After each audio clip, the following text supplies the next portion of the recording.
कि अब मेरे जीवन का लक्ष्य केवल और केवल भगवत प्राप्ति है। उस उपासक के जीवन में दिव्य साधन बनने लगता है और उस उपासक को बहुत शीघ्र भगवत प्राप्ति हो जाती है, केवल हृदय में दृढ़ निश्चय से। निश्चय भोगों के प्रति हो रहा है और साथ में यह भी है कि मुझे भगवान की भी प्राप्ति करनी है, तो इस बात में विलंब लगेगा। लेकिन निश्चय ये बन बैठा हरि गुरु की कृपा से, सत्संग के प्रभाव से, मुझे भगवान की ही प्राप्ति करनी है, तो उसे बहुत शीघ्र लाभ प्राप्त होता है। ये महापुरुषों के वचन हैं। मुझे भगवान की भी प्राप्ति करनी है, इसमें विलंब है। मुझे भगवान की ही प्राप्ति करनी है, इसमें शीघ्र भगवान की प्राप्ति उस उपासक को हो सकती है। ऐसा महापुरुषों का कथन है। जब हमारे पास बहुत सारे विकल्प होते हैं तब भगवत प्राप्ति बहुत विलंब से होती है। जब तक उन विकल्पों से हम निर्विकल्प नहीं हो जाते, कोई विकल्प नहीं रहा हमारे पास, कोई ऑप्शन नहीं रहा, भगवान के सिवा अब कोई है ही नहीं मेरा, तब उस उपासक को जल्दी भगवत प्राप्ति होती। जल्दी का अर्थ होता है बहुत शीघ्र वह आनंद का अनुभव करने लगता है। दुचित कबहु परितोष न लहई, भोगों के प्रति भी चित्त लगा हुआ है, भगवान को भी प्राप्त करना चाहता है, तीव्र लालसा है उसके हृदय में। उस समय उसको आनंद का अनुभव नहीं हो रहा, लेकिन उसका निश्चय अगर भगवान है तो बहुत शीघ्र उसको आनंद का अनुभव होगा। निश्चय इतना दृढ़ हो, इतना दृढ़ हो कि भारी से भारी प्रतिकूलता मिलने पर भी कभी ये मन में ना आवे कि मैं इस मार्ग को छोड़ दूं, या मैं भगवान के भजन को छोड़ दूं, या मैं संसार को स्वीकार कर लूं। इतना दृढ़ निश्चय होना चाहिए भगवत प्राप्ति का, अन्यथा बड़ी हानि हो जाती है। हम लोग निश्चय हृदय से कर नहीं पाते और बहाने करते हैं। फिर हमारे अनुरूप वातावरण नहीं है, हमारे अनुरूप हमें अनुकूलता प्राप्त नहीं हो रही जिससे हम भजन कर सकें, हमें समय प्राप्त नहीं हो रहा कि जिससे हम भजन कर सकें। ये सब बहाने जो हैं ये इसी बात का द्योतक हैं कि हम भजन नहीं करना चाहते। आपको आश्चर्य होगा, भजन करने के लिए हम ये सब बात कह रहे हैं और आप कहते हैं भजन नहीं करना चाहते इसलिए ये सब बातें हैं। बिल्कुल ऐसी बात है। कभी किसी कामी व्यक्ति को देखा है कि वो कह रहा हो कि मुझे समय ही नहीं मिलता अपने विषय का चिंतन करने का? कभी किसी लोभी व्यक्ति को आपने इस चिंता में ग्रस्त देखा है कि मुझे समय ही नहीं मिलता कि मैं धन का चिंतन कर सकूं? नहीं। उसकी लोभ की वृत्ति और उसकी काम की वृत्ति उसको स्वतः चिंतन कराती है। समय असमय की बात नहीं है, स्वतः चिंतन कराती है। क्यों? क्योंकि उसकी तीव्रतम लालसा है कि मैं भोग भोगूं, उसकी तीव्रतम लालसा है कि मैं धन को प्राप्त करूं। स्वतः चिंतन होता है, करना नहीं पड़ता उसे। हम भजन करना चाहें, हमारी तीव्र लालसा हो भजन करने की, और भजन न हो, महापुरुषों का ऐसा कथन है, ये बिल्कुल असंभव है। हमारे हृदय की तीव्र लालसा हो भजन करने की, हम भजन न कर पाए? नहीं। महाराज जी कहते हैं नाम जापक उपासक अपने समय को चुरा चुरा कर भजन करता है। 1 मिनट मिला, आधा मिनट मिला, 2 मिनट मिल गए, मैं भगवान नाम का रटन कर सकता हूं, ऐसे। लेकिन जो केवल और केवल परिस्थिति देख करके भजन को टालता रहता है, वो कभी भजन नहीं कर सकता। पूज्य महाराज जी का वचन है, श्री हरि ने हमें जो परिस्थिति दी है वर्तमान में, वो हमारे भजन के लिए उपयोगी है। कई बार श्रवण किया है हमने इस बात को। जो परिस्थिति मुझे मिली है वो मेरे भजन के लिए आवश्यक है और मैं उस परिस्थिति में, उस स्थिति में भजन कर सकता हूं। अन्यथा प्रभु ने भजन के लिए अपने लिए हमें स्वीकार किया है, क्या वो हमें दगा दे देंगे, धोखा दे देंगे कि भाई अब तुम्हें हमने बातें बनाकर बुला तो लिया, लेकिन अब हम तुम्हें भजन नहीं करने देंगे? ऐसी बात तो है नहीं। उन्होंने भजन के लिए बुलाया है, तो अब जो परिस्थिति वो दे रहे हैं वो हमारे भजन के लिए सहयोगी ही है। हाँ, हमारी मान्यता उसको सहयोगी न मानकर उसको विपरीत भाव में ले जाती है, नहीं। इसलिए गोस्वामी जी ने कहा, ऐसा चिंतन प्रभु मुझे प्रदान करिए जैसे कामी व्यक्ति काम का चिंतन करता है, लोभी व्यक्ति लोभ का चिंतन करता है। कामी नारी प्यारी जिमी, लोभी जिमी प्रिय दाम, तिमि रघुनाथ निरंतर, प्रिय लागहु मोहि राम। तिमि रघुनाथ निरंतर, प्रिय लागहु मोहि राम। जैसे उनका निरंतर चिंतन चलता है भोग और धन का, इसी प्रकार मेरा भी निरंतर चिंतन रहे आपके श्री चरणों का। मन इतना दगा देता है, मन इतना धोखा देता है, वो कहता है यहां तो भजन संभव नहीं है, महाराज जी तो मिलते नहीं, महाराज जी के तो दर्शन भी नहीं होते, लाओ अब ऐसी जगह चलते हैं जहां पर हमारा भजन बनेगा। अधिकतर सबके हृदय में ये वृत्ति आती ही आती है। कोई अपने को गुरु चरणों में बेचकर अगर चल रहा है तो उसकी नहीं कहते इस बात को, अन्यथा जो अपने अस्तित्व को साथ लेकर चल रहा है उसके हृदय में जरूर आती है ये बात। बहुत हो गया। आप उसी समय अपने मन पर शासन करिए और उससे प्रश्न करिए। बहुत बलवान प्रश्न है ये। करिए एकांत में, जब मन कहे ना कि बहुत हो गया, ना दर्शन मिल रहे हैं, ना अपने एकांत में भजन करेंगे, उससे प्रश्न करिए। 24 घंटे में जो तुम्हें समय मिलता है, घंटा, 2 घंटा, 3 घंटा, 4 घंटा, क्या ईमानदारी से तुम उसमें भजन करते हो? मन से ये प्रश्न करिए। जो भी तुम्हें 2 से 3 या 4 घंटा जो भी मिलता है, क्या ईमानदारी से रोकर प्रिया जी को पुकारते हो? क्या ईमानदारी से निष्प्रपंच होकर के भगवान के नाम का रटन करते हो? तो अगर आप ईमानदार होंगे तो अंदर से उत्तर आएगा कि नहीं। तो आप फिर कहिए मन से कि जब उस 4 घंटे को नहीं संभाल पा रहे तो पहले उसे संभालो, आगे की आगे देखेंगे। मन इतना दगाबाज है, वो आपको आगे के स्वप्न दिखाकर आपको परमार्थ भ्रष्ट कर देता है। संतों के बीच में रहकर, गुरुजनों के शरण में रहकर के तो अपने मन को संभाल नहीं पा रहे हम एकांत स्वतंत्र रहकर के मन को संभाल पाएंगे? नहीं।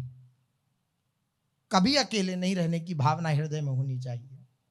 नहीं, कितना भी भजन में मन क्यों ना लग रहा हो, लेकिन अभी तक अहंकार गलित नहीं हुआ तो ये कभी भी दगा दे सकता है, कभी भी दगा दे सकता है।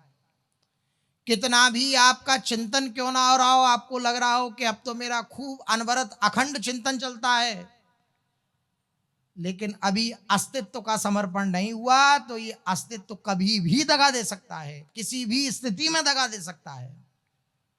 हाँ, एक बार भरनेत्र युगल सरकार को देख लिया तो अब ये दाना भुन गया, अब इसमें अंकुरण नहीं हो सकता।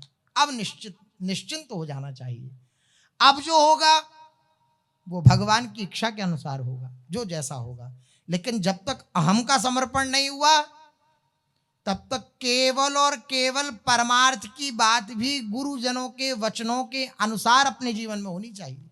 परमार्थ भी मनमुखी नहीं, स्वार्थ तो मनमुखी हो तो नहीं हो, लेकिन परमार्थ भी मनमुखी ना हो। सच मानिए, ये धीरे धीरे धीरे धीरे करके मन हमें ऐसी स्थिति में ले आता है कि हम फिर उठने लायक नहीं रह जाते, ऐसी स्थिति में ले आता है।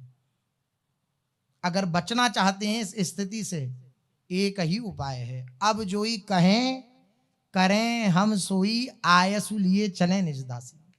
जो कह रहे हैं वही हम करेंगे, अपने मन का हम कुछ नहीं करेंगे। ये कठिन है।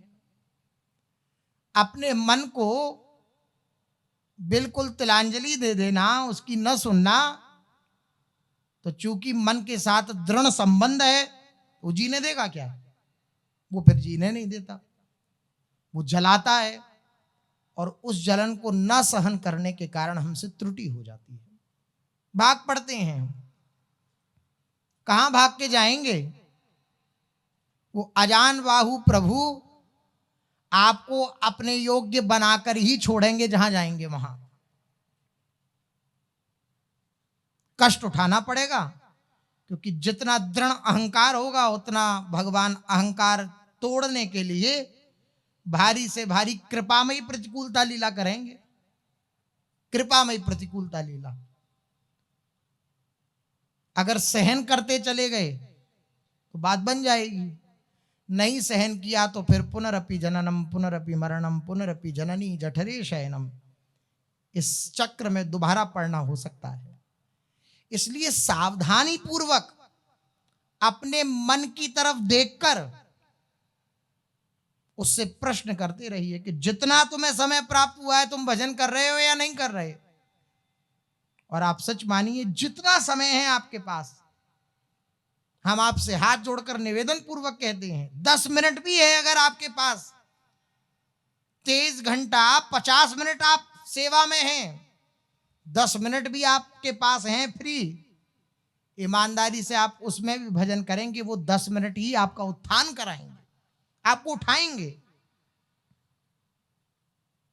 4 घंटा हमारे पास फ्री है, 4 घंटा हमसे भजन हुआ, अब आगे के लिए कोई प्रश्न ही नहीं रह जाएगा। आपके हृदय में वह योग्यता आने लगेगी, वो 4 घंटे का भजन वह योग्यता प्रदान करेगा, आपकी तत्परता और प्रभु की कृपा वह योग्यता प्रदान करेगी कि वो आगे के सारे समय को संभालेगी। लेकिन हम भजन न करें, दूसरे के ऊपर दोषारोपण करते रहें, अमुक हमें समय नहीं देते, या अमुक के कारण हमें समय प्राप्त नहीं होता, या ये ऐसा है या वैसा है, तो इसमें हमारी ही प्रमाद अवस्था है। हरि गुरु की तरफ से हमें अनवरत भजन करने का सौभाग्य प्राप्त हुआ है। हम किसी को मित्र बनाकर, किसी को शत्रु बनाकर अपने ही अपने दुश्मन हो रहे हैं, अपने ही आप अपने समय को बर्बाद कर रहे हैं। कभी किसी को मित्र बनाइए, हमारे मित्र हैं, क्या करते हो मित्र के साथ? भगवत चर्चा करते हैं। आदेश है भगवान का कि परस्पर बैठ करके मेरी चर्चा करो, लेकिन आप विचार करिए, क्या भगवान के लिए ही बैठते हैं? केवल नहीं, हम अपनी अंतर की वासना को पुष्ट करने के लिए बैठते हैं। हमारा मन जिंदा रहता है वार्ता करने में, बात करने में, हंसने में, बोलने में, इसलिए हमारी ये स्थिति है। हमारा मन जिंदा रहता है, उसमें मरता नहीं, इसलिए हम उसको सहन करते हैं। केवल भगवान के लिए जीवन रह जाए, केवल भगवान के लिए। कहीं कोई मित्र ना हो, जब मित्र नहीं होगा तो शत्रु भी नहीं होगा, क्योंकि राग ही द्वेष को प्रकट करता है।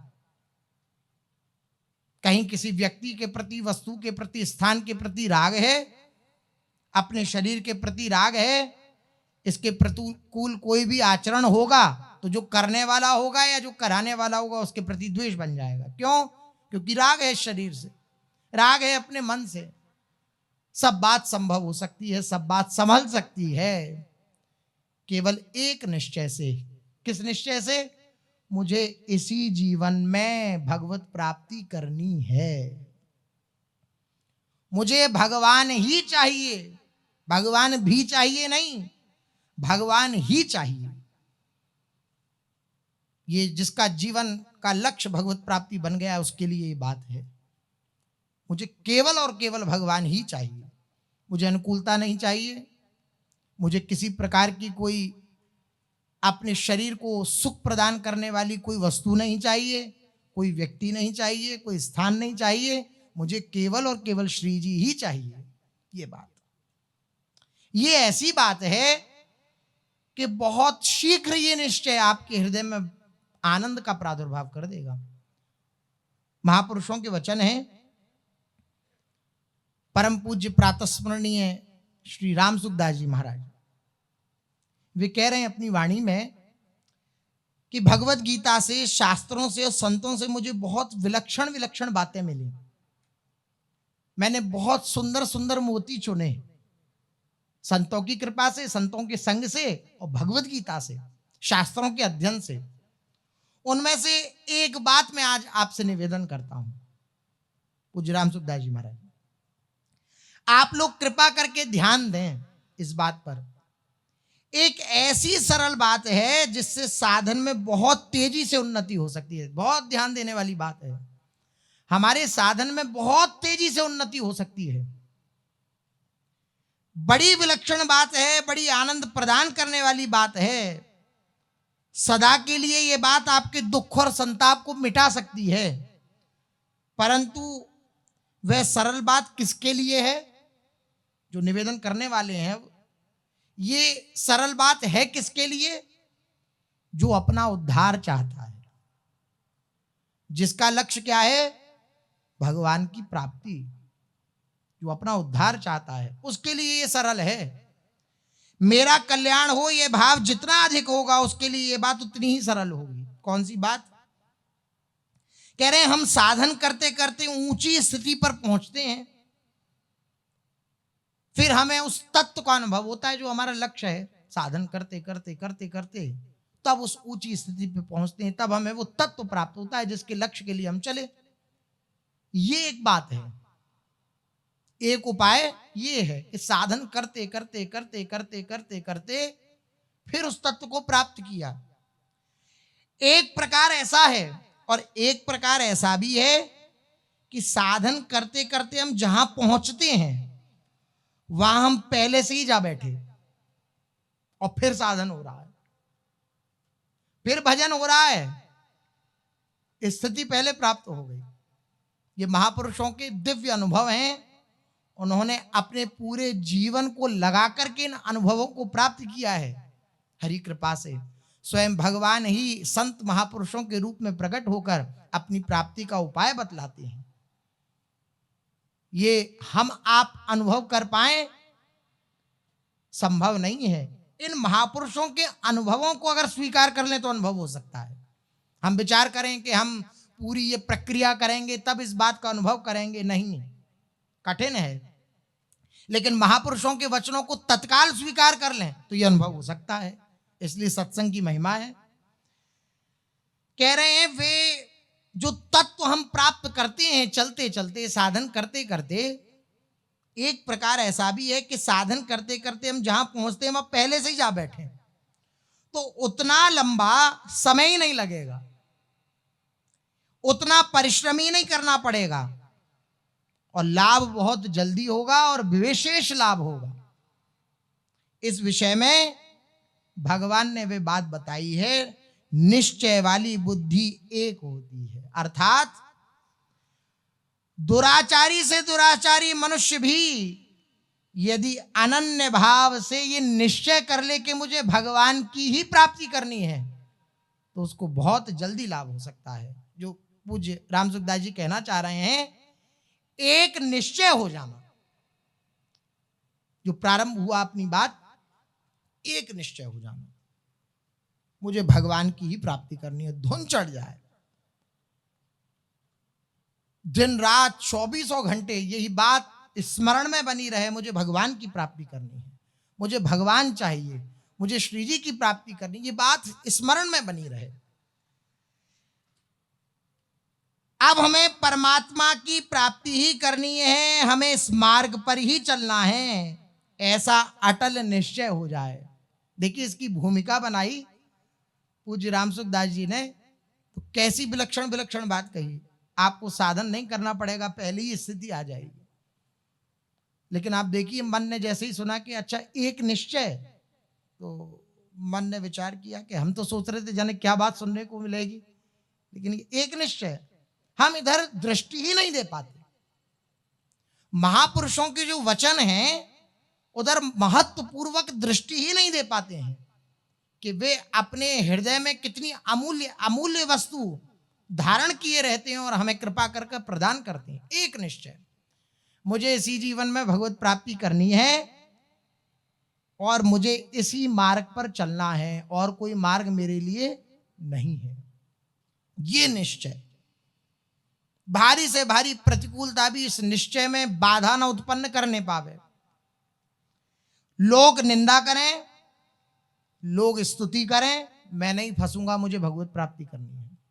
बहुत लोग ऐसे होंगे जो आपका विरोध करने वाले होंगे, आपको भली प्रकार से चल रहे होंगे आपके अनुसार, आपको भली प्रकार से सेवा कर रहे होंगे आपके अनुसार, आपको भगवान अपनी प्रतिकूलता रूपी प्रसाद प्रदान करेंगे, लेकिन आपके हृदय में ये बात नहीं आनी चाहिए कि अमुक व्यक्ति मुझे गाली क्यों देता है, अमुक व्यक्ति मुझे प्रताड़ित क्यों करता है। क्यों? वो करे, करने दो, मुझे भगवान की प्राप्ति करनी है, मेरा लक्ष्य भगवान है। यही बात कह रहे हैं, लोग निंदा करें या लोग स्तुति करें, इन दो जगह हम फंसते हैं।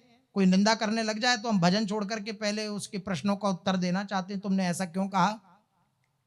आप जा रहे हो और जाते जाते सीढ़ी पर उतरते उतरते कोई कह दे अरे ये तो बड़े प्रपंची हैं, आप खूब नाम रटन कर रहे हो, उस समय आप नाम छोड़कर हाँ भाई अब हमने प्रपंची कहा, आपको हमारे अंदर क्या प्रपंच दिखता है आप बताइए हमें। अब वो बताएगा, थोड़ा बहुत सम्मान आपका करता होगा तो नहीं बताएगा, नहीं नहीं बाबा हम तो ऐसे ही कह रहे थे। अब आपके हृदय में क्या चल रहा है, उसके प्रति ये भावना आई कि अच्छा तू हमें जानता नहीं, हम किस स्थिति के महापुरुष हैं, ये भावना आई, ये जानता नहीं, या ये आई, हृदय पुकारने लगा श्री जी को, लाडली जी बात तो ये सही कह रहे हैं, हूं तो प्रपंची ही, अगर प्रपंची ना होता तो आपका स्मरण करके, आपकी स्मृति करके अपने देहाध्यास को गला ना देता, अपने देहाभिमान को छोड़ ना देता। एक स्थिति है, ये होती है भजन परायण उपासक के जीवन में, और एक स्थिति है भजन रोक दिया और अब हम उसे समझाने में लगे हैं, तुमने हमें ऐसा क्यों कहा, तुम्हें हमें ऐसा नहीं करना चाहिए। तो निंदा फंसा देती है और स्तुति भी फंसा देती है। लोगों ने प्रणाम नमस्कार प्रारंभ कर दिया, खूब बढ़िया बढ़िया जय जयकार होने लगी, तो मन ने फंसा दिया, स्तुति में फंसा दिया। अब कैसे फंसाया, अब मैं वही करूंगा अपने जीवन में जिससे ये जो स्तुति हो रही है ये बनी रहे, ये मिटे नहीं, ये हो गया फंसना। मेरा जो सम्मान समाज में हो रहा है, मेरा जो लोग सम्मान कर रहे हैं, ये सम्मान ऐसा का ऐसा बना रहे। अब इसके लिए मेरे अंदर जो योग्यता नहीं है उसका प्रदर्शन करूंगा मैं दंभ करके, उसी दंभ कहते हैं। क्यों? क्योंकि लोग जो मुझे प्रणाम कर रहे हैं वो प्रणाम वैसा का वैसा बना रहे, कहीं ऐसा ना हो कि मैं अब निकलूं तो लोग प्रणाम करना बंद कर दें, ऐसी भावना। तो क्या हुआ, स्तुति ने फंसा लिया, निंदा ने फंसा लिया, स्तुति ने फंसा लिया, और दोनों ने फंसा कर क्या किया, भजन रोक दिया। जिसका निश्चय हो जाता है मुझे भगवान चाहिए, कैसी भी परिस्थिति आ जाए उसका भजन नहीं रुकता। इसलिए कहा गया एक निश्चय, एक निश्चय। एक निश्चय जब हो जाएगा तो फिर कोई भी प्रतिकूलता आपके जीवन में, आपके मार्ग पर बाधा नहीं बन पाएगी।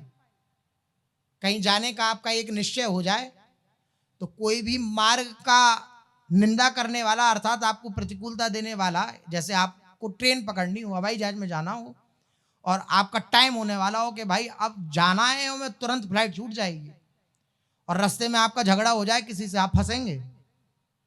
आप चुपचाप, भले ही आपको सॉरी कहना पड़े, लेकिन आप वहां से निकलेंगे। क्यों? क्योंकि अगर अभी मैंने कहा सुनी करी तो मेरी फ्लाइट निकल जाएगी। अच्छा, कोई आपको रोके रास्ता में, रुको रुको आपको माला पहनानी है, आपका स्वागत सत्कार करना है, तो आप रुकेंगे, भाई समय हो रहा है, फ्लाइट निकल जाएगी, जाना है हमें। ना आपको निंदा रोक पाएगी, ना प्रतिकूलता रोक पाएगी, ना स्तुति रोक पाएगी, ना अनुकूलता रोक पाएगी। क्यों? क्योंकि आपका एक निश्चय बन गया है कि मुझे फ्लाइट पकड़नी है, मुझे ट्रेन पर जाना है, वरना वो छूट जाएगी। इसी प्रकार एक निश्चय हो जाए भगवत प्राप्ति, तो ये मार्ग की बाधा उस उपासक के लिए बाधा रहती ही नहीं है। आप सच मानिए, एक एक बाधा, एक एक प्रतिकूलता उपासक के जीवन में एक नवीन उत्साह लाती है। ये बात अभी हमारे हृदय में समझ में नहीं आती, लेकिन कालांतर में जब भगवान कृपा करके इस प्रतिकूलता रूपी लीला में अपनी कृपा का दर्शन कराएंगे, तब हमें समझ में आएगा कि उस समय अगर ये प्रतिकूलता ना हुई होती हमारे जीवन में, तो आज हमारी ये स्थिति ना होती। सच मानिए, जिस परिस्थिति के लिए आज आप प्रश्न कर रहे हैं कि ऐसा क्यों, एक समय ऐसा आएगा कि आप उस परिस्थिति जो है उसके स्मरण में आप ये विचार करेंगे कि अगर वो परिस्थिति उस समय ना होती तो आज मेरी ये स्थिति ना होती। हर एक परिस्थिति, हर एक प्रतिकूलता हमारी स्थिति को बढ़ाने के लिए है। हाँ, हम अपनी मान्यता, अपना आग्रह बीच में लगाकर हम भगवान की कृपा को अवहेलनात्मक भाव से ले लेते हैं, अवहेलना कर देते हैं उनकी कृपा को। अपनी बुद्धि, अपनी मान्यता, अपनी योग्यता न लगाएं, सीधे जो प्राप्त हो रहा है उसे भगवान का कृपा प्रसाद मान करके स्वीकार करते चले जाएं, तो बात बनती चली जाएगी। लोग निंदा करें, लोग स्तुति करें, धन आ जाए या चला जाए, शरीर ठीक रहे या बीमार हो जाए, हम जीते रहें या मर जाएं, पर हम इस निश्चय पर अडिग रहेंगे कि मुझे भगवान की प्राप्ति करनी ही है। देखिए अपने जीवन में क्या ऐसा निश्चय है? ऐसा निश्चय नहीं है हम भगवान के ही, भगवान का वेश भी धारण कर रखा है भगवान को प्राप्त करने का, लेकिन जरा सी प्रतिकूलता मिलने पर, जरा सा किसी के प्रति, किसी के द्वारा हमें कठोर भावना मिल जाए, कठोर प्रतिक्रिया मिल जाए, तो हम ये विचार करने लगते हैं कि हाँ बहुत हो गया। गुरुजी ने कहा कि सहना चाहिए, हमने एक बार सहा, दो बार सहा, तीन बार सहा, अब नहीं, अब तो एक बार इसको बता ही दें कि हम कौन हैं। बस ये जो अहंकार ने फन उठाया अपना, बात बिगड़ गई। कहां तृणते नीच अपनपो कहें, कहां तृणादपि सुनीचेन बनने आए थे, और कहां इस स्थिति में क्यों एक निश्चय न होना। साधक हैं, हो सकता है त्रुटि हो सकती है, अभी किसी से कुछ कह रहे हैं, हम भी कुछ कह सकते हैं किसी से, कोई हमसे भी कह सकता है, लेकिन फिर जलन होनी चाहिए, उत्साह नहीं होना चाहिए। हाँ तुम हमसे प्रश्न करते हो, तुम ऐसा क्यों करते हो। अब हम चार जगह ये बात गा रहे हैं, ये साधुता का व्यवहार नहीं है, ये साधक का लक्षण नहीं है। नहीं नहीं, उसने कुछ बोला और मैंने कुछ बोल दिया तो एकांत में चिंतन होना चाहिए था कि मैं सह क्यों नहीं पाया, क्यों बोला मैंने, ये मेरी हार है, नाथ संभालो, नाथ संभालो। मैं सबके प्रति नम्र भाव रखूं, सबके प्रति झुका रहूं, ऐसी भावना मेरे हृदय में रहे, ये साधुता है, ये साधकपना है। तो हम जीते रहें या मर जाएं, पर ये इस निश्चय पे अडिग रहें कि मुझे इसी जीवन में भगवत प्राप्ति करनी है। इस तरह मैंपन में ये भाव कर लिया जाए कि मैं तो केवल पारमार्थिक साधक हूं, तो फिर साधन अपने आप होगा, साधन करना नहीं पड़ेगा। मैं साधक हूं, ये मैंपन में स्थापित हो जाए, अहंकार में स्थापित हो जाए, मैं श्री जी का हूं, ये बात अहंकार में स्थापित हो जाए, तो फिर भजन करना नहीं पड़ेगा, स्वतः होगा। मैंपन में ये स्थापित है कि मैं तो विषयी हूं, मैं तो भोगी हूं, मैं तो पापी हूं, मैं तो पामर हूं, मैं तो अमुक हूं, मैं तो अमुक हूं, तो फिर उसी प्रकार से चेष्टा होगी। मैं श्री जी का हूं तो उस प्रकार से चिंतन, उस प्रकार से चेष्टा होगी। इसलिए ये बात हृदय में बिठा लेनी चाहिए कि मुझे इसी जीवन में भगवत प्राप्ति करनी है। आपको ये खास बात बताइए, अपना खुद का विचार निश्चय एक हो जाए कि हमें तो परमात्मा की प्राप्ति करनी है, तो परमात्मा की प्राप्ति दूर नहीं। आपको हमने ये खास बात बताई है, रामसुखदास जी महाराज कह रहे हैं परमात्मा की प्राप्ति भी करनी है इसमें भी की जगह ही हो जाए और ही पर दृढ़ रहें। परमात्मा की प्राप्ति भी करनी है तो भी की जगह ही हो जाए कि मुझे भगवान की प्राप्ति ही करनी है और उस ही पे दृढ़ता हो जाए, ये डिगने ना पाए। दुख पाए सुख पाए कुछ भी हो जाए, हमें तो अपना उद्धार करना है, ऐसा पक्का विचार करके चलें तो बहुत सुगमता से बहुत जल्दी कल्याण हो जाए, बहुत सुगमता से बहुत सरलता से। निश्चय बुद्धि का भोगों के प्रति है और करना हम भगवान की प्राप्ति चाहते हैं तो ये विलंब का मार्ग है। धीरे धीरे धीरे धीरे भजन के प्रभाव से उस निश्चय का परिवर्तन होगा। और निश्चय हमने पहले कर लिया, मेरे जीवन का लक्ष्य भगवान, मेरे जीवन का लक्ष्य युगल सरकार को भर नेत्र देखना। अब आप देखेंगे कि अपने आप स्वतः वो सब साधन होने लगेंगे, वो भजन होने लगेगा जिसके द्वारा हम युगल सरकार का दर्शन कर सकते हैं। वो सब योग्यता आ जाएंगी केवल इस निश्चय से, हृदय की इस बात से, इस लक्ष्य को दृढ़ता पूर्वक स्वीकार करने से कि मुझे निश्चित इसी जन्म में भगवान की प्राप्ति करनी है। निश्चय बहुत आवश्यक है। निश्चय अगर डामाडोल रहेगा तो आपका जीवन भी डामाडोल रहेगा। निश्चय अगर दृढ़ होगा तो आपको लक्ष्य की प्राप्ति अवश्य होगी। यहां पर ऐसा नहीं है कि भाई अब सीट्स फुल हो गई, अब नहीं मिल पाएगा आपको, जगह नहीं रह गई है।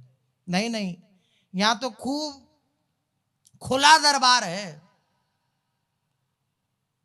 जैसे भगवान श्री राघवेंद्र सरकार का पुष्पक विमान, जितने बैठ जाओ वो बढ़ता ही चला जा रहा है, जितने बैठ जाओ वो बढ़ता ही चला जा रहा है। ऐसा ही वृंदावन है।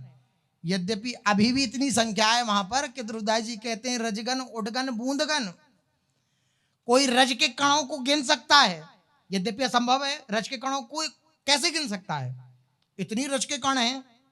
बोले बूंदगन, कोई बूंदों को गिन सकता है, यद्यपि असंभव है। कोई बूंदों को कैसे गिन सकता है और कोई तारों को कैसे गिन सकता है। बोले लेकिन कोई बुद्धिमान इन्हें भी गिन ले। लेकिन वृंदावन में निज महल में कितनी सखियां हैं, उनको नहीं गिना जा सकता। इतनी अथाह सखियां हैं, यूथ की यूथ। लेकिन फिर भी अभी वैकेंसी खाली है, अभी वैकेंसी है, खूब भर्ती हो सकती है। जितने आ जाओ सबकी भर्ती है। और ऐसा नहीं कि इतनी भीड़ भड़का है तो धक्का मुक्की होती होगी, अगार पिछाड़ होता होगा कि भाई अब तुम आगे बैठ गए अब हम आगे बैठेंगे आज। ऐसा नहीं होता। वहां जो जहां है, जहां खड़ा है, वहीं पर उसको ऐसा अनुभव हो रहा है कि सामने प्रियालाल है। ये वृंदावन की अद्भुत लीला है। इसलिए वृंदावन के रसिक जन कहते हैं ये वृंदावन की लीला मत जानो गुड़ को चीला, या में ऋषि मुनि गए हार, रटे जा राधे राधे श्री वृंदावन धाम अपार, रटे जा राधे राधे। अपार है, आहा बसत निरंतर चैन सो। ध्रुवदास जी ने लिखा 42 लीला में, खग मृग पशु पक्षी सब निवास कर रहे हैं, किसी को किसी से किसी प्रकार का द्वेष नहीं है, सब चैन से निवास करते हैं, आनंद से निवास करते हैं, चैन से रहते हैं वहां। अगर चैन से रहना चाहते हैं तो आइए, ये वृंदावन चैन से रहने के लिए है। बेचैन रहने के लिए संसार है और चैन से रहने के लिए श्री प्रियाजू के गोरे चरणारविंद हैं। ये हमें सौभाग्य प्राप्त हुआ है। हम हृदय से इस बात को स्वीकार करें कि हमें इसी जीवन में भगवत प्राप्ति करनी है, तो आपका ये निश्चय आपको बहुत जल्दी आनंद की प्राप्ति करा देगा। चलते हैं, महाप्रभु श्री चैतन्य देव जी का चरित्र अपने लोग कथन श्रवण कर रहे हैं, जिसमें श्री महाप्रभु जी पानी हाटी में सबको आनंद प्रदान करते हुए अब वराह नगर में, यद्यपि वहां पर रुकने का कोई औचित्य नहीं था, लेकिन इतनी भीड़ थी श्री महाप्रभु जी के दर्शनों के लिए, लाखों लोग दोनों तरफ तटों के और पंक्ति बनाए हुए श्री महाप्रभु जी के दर्शनों की उत्सुकता हृदय में धारण किए हुए सब खड़े हुए थे। श्री महाप्रभु जी की दृष्टि गई सबके प्रति। यद्यपि वराहनगर में नौका ठहराने का कोई विशेष कारण नहीं था, परंतु सब लोगों में श्री गौर हरि के दर्शनों की प्रबल अभिलाषा थी और सभी श्री गौर हरि के श्री मुख से मधुर हरिनाम संकीर्तन सुनने के लिए अत्यंत उत्कंठित हो रहे थे कि हम भी दर्शन करें, कैसे महाप्रभु जी कीर्तन करते हैं, कैसे नृत्य करते हैं। कली पावनावतार श्री गौरांग करतार ने उन सबका ऐसा प्रेम भाव देखकर ही मल्लाह को वराह नगर के घाट पर नौका लगाने की आज्ञा दी। जिस समय श्री श्री गौर निताई दोनों भाई गंगा घाट पर नौका से उतरे, उस समय लाखों लोग संकीर्तन यज्ञेश्वर श्री गौर हरि के शुभागमन में उच्च स्वर से संकीर्तन करने लगे। श्रीमन महाप्रभु एवं नित्यानंद प्रभु हाथ में हाथ मिलाकर संकीर्तन में नाचते हुए उसकी शोभा बढ़ाने लगे। भक्त वृंद उस अद्भुत जोड़ी के दर्शन करके चारों ओर से हरिध्वनि एवं जय ध्वनि करने लगे। श्री गंगा जी की धारा के साथ दूसरी संकीर्तन की गंगा बह निकली। उस संकीर्तन गंगा में वराह नगर के आसपास के ग्राम भी प्लावित हो गए। इस वराह नगर में एक भागवत वेत्ता निष्ठावान ब्राह्मण भक्त रहते थे। श्रीमद् भागवत में उनका विशेष अधिकार था। वे नित्य श्रीमद् भागवत का पाठ करते। जब श्री गौर हरि तीसरे प्रहर गांव में पधारे तो आपने उस ब्राह्मण भक्त को अपने घर में श्रीमद् भागवत का पाठ करते देखा। ब्राह्मण ने भी श्री गौर हरि को देखकर उन्हें भक्तों सहित परम आदर से बैठाया और पर श्रीमद् भागवत में वर्णित भक्ति योग के दुगने उत्साह के साथ व्याख्या करने लगा। वे ब्राह्मण भक्ति योग का वर्णन है एकादशी स्कंद में, और भी कई जगह वर्णन है भागवत में भक्ति योग का। उसका वर्णन बड़े उत्साह के साथ श्री महाप्रभु जी के समक्ष करने लगा। ब्राह्मण का परम प्रेम देखकर प्रेमाधीन प्रभु भी भक्तों सहित प्रेम से उस व्याख्यान को सुनने लगे। श्रीमद् भागवत की व्याख्या से प्रेमाविष्ट होकर श्री गौर हरि बीच बीच में हुंकार करते हुए मधुर नृत्य करते। श्रोता तथा वक्ता दोनों ही आनंद में अपने आप को भूले हुए थे। ये जब भावना मिल जाती है ना वक्ता और श्रोता की, तब इस रस का प्रादुर्भाव होता है। भागवत में जो द्वादश स्कंद के बाद पद्म पुराणोक्त महात्मा है, दो महात्मा वर्णन है भागवत में, एक स्कंद पुराणोक्त और एक पद्म पुराणोक्त। उसमें वर्णन किया है कैसा वक्ता और कैसा श्रोता होना चाहिए। तो दो श्रेणी बताई, कृष्णार्थी और धनार्थी। भागवत में वर्णन है दो प्रकार की श्रेणी होती हैं। कौन कौन सी? कृष्णार्थी और धनार्थी। अर्थात कृष्ण जिसका प्रयोजन है, भगवान जिसका प्रयोजन है, और धन जिसका प्रयोजन है। जहां दो मिलते हैं एक से, वहां पर सामंजस्य बना रहता है, और जहां विपरीत विनय, वहां पर सामंजस्य, वहां रस का प्रवाह नहीं हो सकता। अब वक्ता है कृष्णार्थी और श्रोता है धनार्थी, तो रस का अनुभव नहीं होगा, क्योंकि वो जो बात करेगा वो भगवान की प्राप्ति की करेगा, भगवान प्राप्त हो जाएं, भगवान मिल जाएं, इस प्रकार की। और जो श्रोता पक्ष में बैठे हैं उनके हृदय में ये भावना है मुझे धन मिल जाए, मुझे वैभव मिल जाए, ऐश्वर्य मिले, मुझे ये भोग संपत्ति मिल जाए, ये पद प्रतिष्ठा मिल जाए, तो रस का प्रादुर्भाव नहीं होगा। अच्छा, अब श्रोता है कृष्णार्थी और वक्ता हो धनार्थी। वो धन की आकांक्षा लेकर के बोल रहा हो, वो मान सम्मान की आकांक्षा लेकर बोल रहा हो, लोग मुझे महात्मा माने, भक्त माने, ऐसी भावना लेकर बोल रहा हो। और जो श्रोता हैं वे कृष्णार्थी हैं, वो ये शुद्ध भावना से सुनना चाहते हैं कि जो भगवत प्राप्ति की जो मूल बात है वह सुनने को मिले, तो भी रस का प्रादुर्भाव नहीं होगा, क्योंकि वक्ता और श्रोता दोनों मिल नहीं पाए। जहां कृष्णार्थी कृष्णार्थी होते हैं, वक्ता भी कृष्णार्थी है और श्रोता भी कृष्णार्थी है, वहां रस का प्रादुर्भाव होता है, वहां आनंद का या धनार्थी धनार्थी मिल जाए तो वो भी खुश और वो भी खुश। लेकिन जो कृष्णार्थी कृष्णार्थी हैं उनको तभी रस का अनुभव होगा जब शुद्ध भगवत प्राप्ति की बात महापुरुषों के वचनों के द्वारा सुनने को प्राप्त हो। तो दो प्रकार के श्रोता और वक्ता कहे गए, कृष्णार्थी और धनार्थी। अब यहां पर ऐसा प्रादुर्भाव हो रहा है, ऐसा सामंजस्य बन रहा है कि श्री महाप्रभु जी ये भी कृष्णार्थी अर्थात स्वयं कृष्ण स्वरूप तो हैं ही, लेकिन भक्तावतार धारण किया है तो इनका भी प्रयोजन कृष्ण है, और ये जो सुना रहे हैं इनका भी जीवन केवल और केवल भगवान है। रस का प्रादुर्भाव हो गया, आनंद होने लगा। श्री महाप्रभु जी बीच बीच में हुंकार करते हैं, बीच बीच में नृत्य करने लगते हैं, बीच बीच में उद्घोष करने लगते हैं भगवान नाम का। इस प्रकार रात्रि का तीसरा प्रहर हो गया कथा श्रवण करते करते। तीसरा पहर हो गया, किंतु श्रोताओं की उस अमृत पान से तृप्ति नहीं हुई। प्रेमावतार श्रीमन महाप्रभु तब सावधान होकर उन भागवत पाटी ब्राह्मण को हृदय से लगाकर कृतार्थ करते हुए सुमधुर वाणी में कहने लगे, पंडित जी, श्रीमद् भागवत की ऐसी विलक्षण कथा तो हमने आज तक किसी के मुख से नहीं सुनी जैसी आपने सुनाई। अतएव आज से आपका नाम भागवताचार्य रहा। आज से आपका नाम क्या रहा? भागवताचार्य। आप भागवताचार्य हैं। अब इसके अतिरिक्त आप अन्य कोई काम मत करना, अर्थात और कोई कार्य और कोई सेवा मत करना। यही आपकी सेवा है, आप भागवत जी का गायन करो। भक्त वृंद उक्त ब्राह्मण पर श्रीमन महाप्रभु की ऐसी कृपा देखकर बारंबार जय जय ध्वनि करने लगे। उसी दिन से वे भाग्यवान विप्र श्री गौर हरि के अनन्य भक्त हो गए और उनका महाप्रभु प्रदत्त नाम भागवताचार्य प्रसिद्ध हो गया।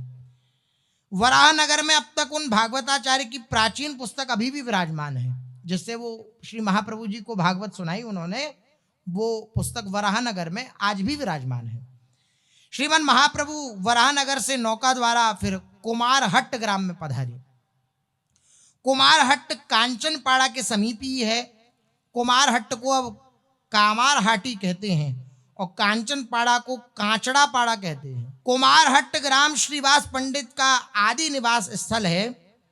नवद्वीप में श्रीवास पंडित का निवास स्थान इस समय शून्य पड़ा है। जो इस समय परिस्थिति है वर्तमान की, इस समय शून्य है। श्रीमन महाप्रभु के संन्यास लेने पर ये अति कष्ट पाकर श्री गौर हरि के वियोग में नवद्वीप में न रह सके।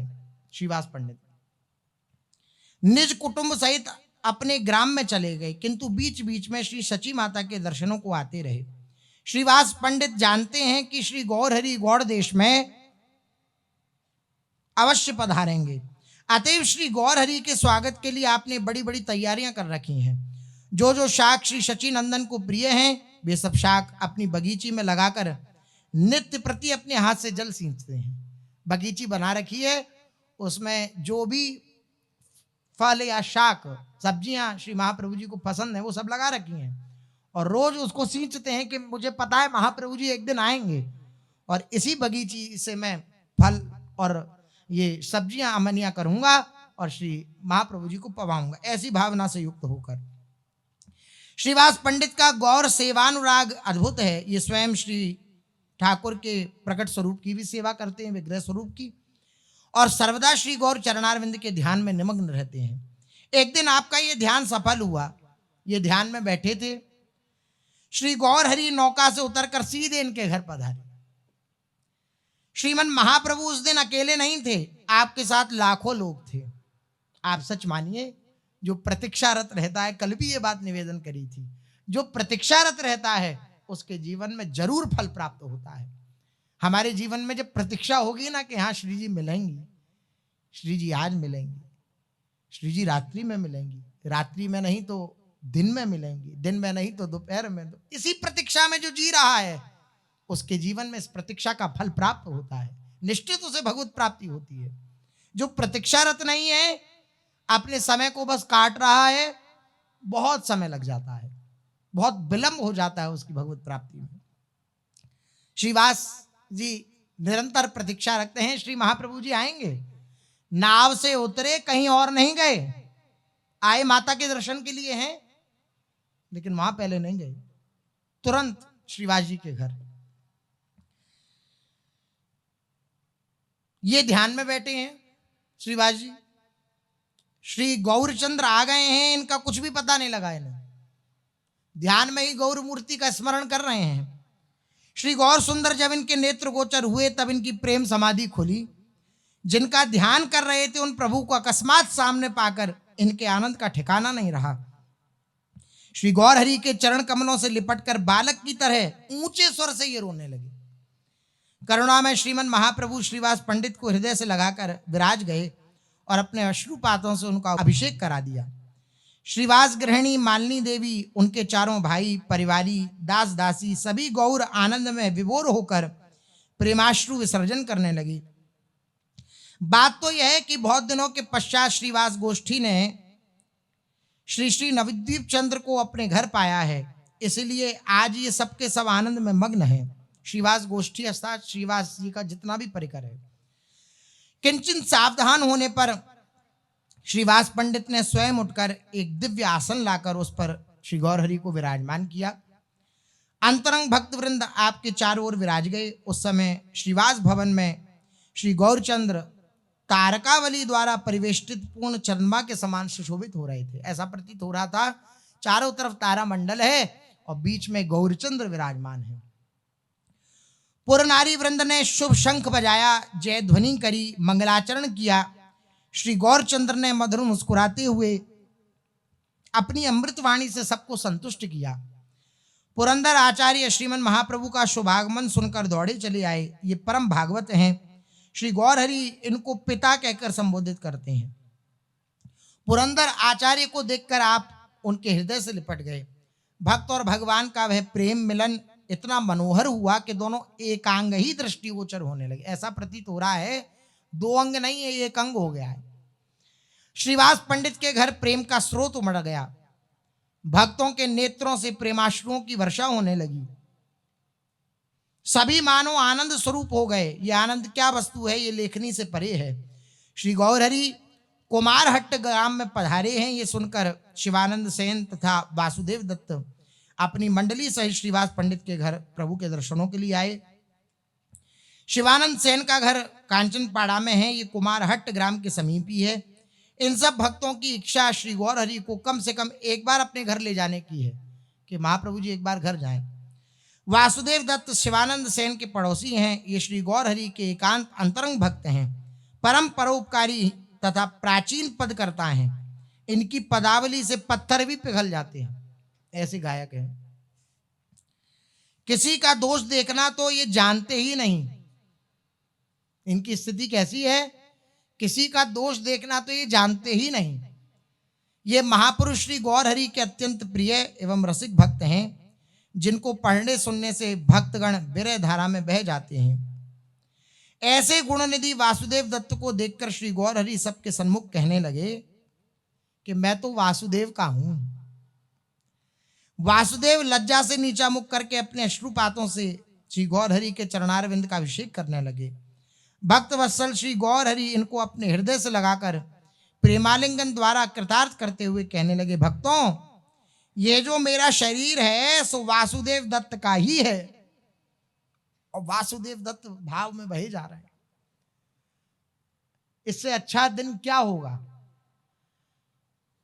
और दिन तो उपासक कहता रहता है, हे नाथ मैं आपका, हे नाथ मैं आपका। एक दिन ऐसा आए जब प्रत्यक्ष सामने खड़े होकर प्रभु कहें कि ये तो मेरा है, तू तो मेरा है। एक उपासक के जीवन में इससे अच्छी घड़ी क्या हो सकती है, जब भगवान अपना करके स्वीकार कर ले।